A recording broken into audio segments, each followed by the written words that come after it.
عائشہ کی زندگی کا ایک ایسا راز جس کو جلدی کوئی ہضم نہیں کر سکتا، اور یہ کمبخت پوری طریقے سے ایسا لگتا ہے جیسے ان کے باپ کا رکھایا ہوا پیسہ ہو اور وہ لڑکی کو تنگ کرتے ہیں کہ جاؤ اپنے باپ سے لے کے آؤ۔ تو یہ تو انٹرنیشنل بھکاری ہیں، اور ان کو یہ جو 1-2 روپے مانگنے والے ہوتے ہیں نا، تو انہیں تو دنیا میں لوگ ہڑکا اڑکو لیتے ہیں، لیکن ان کو تو فرشتے جب گھسیٹیں کہ جب ان کے سمجھ میں آئے گا کہ عائشہ کی زندگی کا ایک ایسا راز جس کو جلدی کوئی ہضم نہیں کر سکتا۔ اور حقیقت میں آپ کو بتا رہا ہوں کہ یہ جو اس طرح کے جو معاملات درپیش آتے ہیں، اس کی اہم وجہ کیا بنتی ہے۔ بعض مرتبہ ایسا ہوتا ہے کہ وہ لڑکے جب کسی اپنی بیوی سے محبت نہیں کرتے ہیں اور وہ ادھر ادھر وہ ان کے افیئر ہوتے ہیں یا ادھر ادھر کانٹیکٹ تعلقات ہوتے ہیں، تو وہ پھر اپنی بیوی سے ان کی دلچسپی ختم ہوتی جاتی ہے۔ تو وہ لوگ پھر کیا کرتے ہیں کہ وہ بیوی سے ڈیمانڈ کرنا، بیوی سے طرح طرح کی بے بنیاد باتوں پہ لڑائی لڑنا، پھر بیوی کو پریشان کرنا، یہ ساری چیزیں وہ پھر کرتے ہیں۔ اپنی باہر کی جو زندگی ہوتی ہے اس کو بہت خوشگوار رکھتے ہیں، گھر کے اندر کی جو زندگی ہوتی ہے اس میں پھر بیوی کو ٹارچر کرنا شروع کرتے ہیں۔ اور بیوی جو ہوتی ہے یہ بہت ہی کمزور دل کی ہوتی ہے، ذرا سی شوہر کی بات پہ خوش، ذرا سی شوہر کی بات پہ غصے پہ برداشت نہیں کر پاتی ہے اور بہت زیادہ پریشان ہونے لگتی ہے۔ تو اس وجہ سے دیکھیے اسلام نے جو دین دیا تھا، جو بتایا تھا، اسی وجہ سے جب کوئی انسان دین کو فالو نہیں کرتا ہے، اسلام پر عمل نہیں کرتا ہے، تو زندگیاں تباہ و برباد ہو جاتی ہیں، تہس نہس ہو جاتی ہیں۔ کیونکہ اللہ تعالیٰ نے فرمایا وَمَن يُطِعِ اللَّهَ وَرَسُولَهُ فَقَدْ فَازَ فَوْزًا عَظِيمًا، جس نے اللہ اور اس کے رسول صلی اللہ علیہ وسلم کی فرما برداری کی وہ کامیاب ہوا۔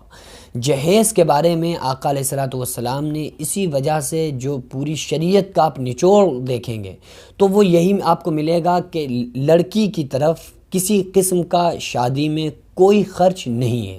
جتنے بھی اخراجات ہیں وہ سب کے سب لڑکے کی طرف ہیں، یہاں تک کہ کھانا پینا اور لڑکی کا سوٹ اور لڑکی کے جو اخراجات وہ سارے کے سارے لڑکے کے ذمے ہوتے ہیں۔ یہاں تک کہ نان و نفقہ ہوتا ہے نا، جس وقت نکاح پڑھایا جا رہا ہوتا ہے تو کہا جاتا ہے کہ میں نان و نفقہ، یعنی کھانا پینا، پکا ہوا کھانا شوہر کے ذمے ہے کہ وہ اپنی بیوی کو کھلائے۔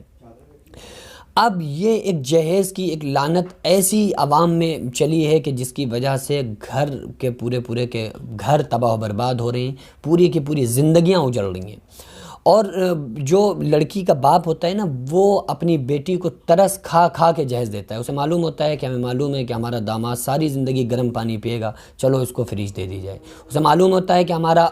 جو داماد ہونے والا ہے وہ ساری زندگی گرم پانی پیے گا، فریج دے دو ساری زندگی۔ ہمیں معلوم ہے کہ اس کو کولر میسر نہیں ہوگا، لاؤ ٹھنڈی ہوا کے لیے اس کو کولر دے دو۔ تو وہ اپنی بیٹی اور اپنے داماد پہ ترس کھا کھا کے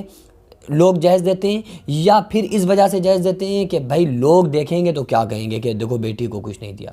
اب جو بڑے لوگ ہیں وہ اپنی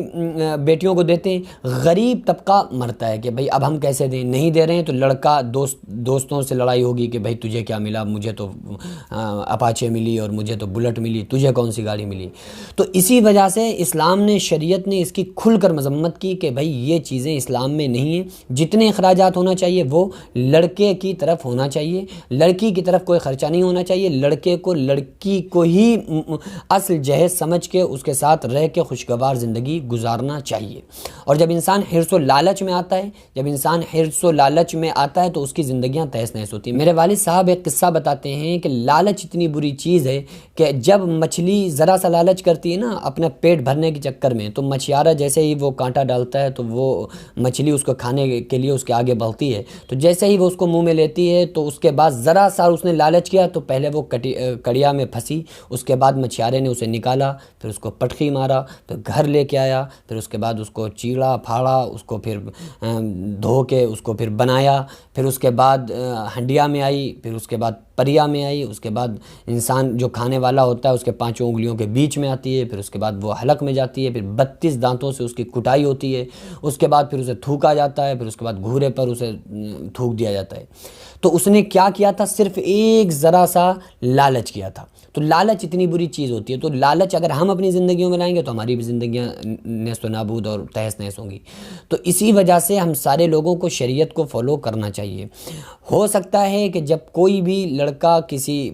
اپنے خوشگوار زندگی کے علاوہ ادھر ادھر جا کے ادھر ادھر لوگوں میں انٹرسٹ پیدا کرتا ہے تو پھر اس کی جو گھر کی زندگی ہوتی ہے، ازواجدگی زندگی جو ہوتی ہے، اس میں پھر بجائے خوشیوں کے بہت زیادہ نفرتیں پیدا ہونا شروع ہو جاتی ہیں۔ تو اس لیے اپنے گھر میں اپنی بیویوں کے ساتھ خوش رہیں۔ آقا علیہ الصلوۃ والسلام نے بیویوں کا، عورتوں کا بہت بڑا مقام جو بتایا ہے، ہمیں سارے لوگوں کو عورتوں کے اس مقام کو سمجھتے ہوئے ان کی عزت کرنا ہے، ان کا احترام کرنا ہے۔ اور نیک بیوی دنیا کی بہترین جو سرمایہ ہوتی ہے وہ نیک بیوی ہوتی ہے۔ لیکن پرابلم یہ ہوتی ہے کہ آدمیوں کو وہ جو نیک بیویاں انہیں مل جائیں یا بہت زیادہ محبت کرنے والی مل جائیں تو پھر وہ اس کو بے قدری،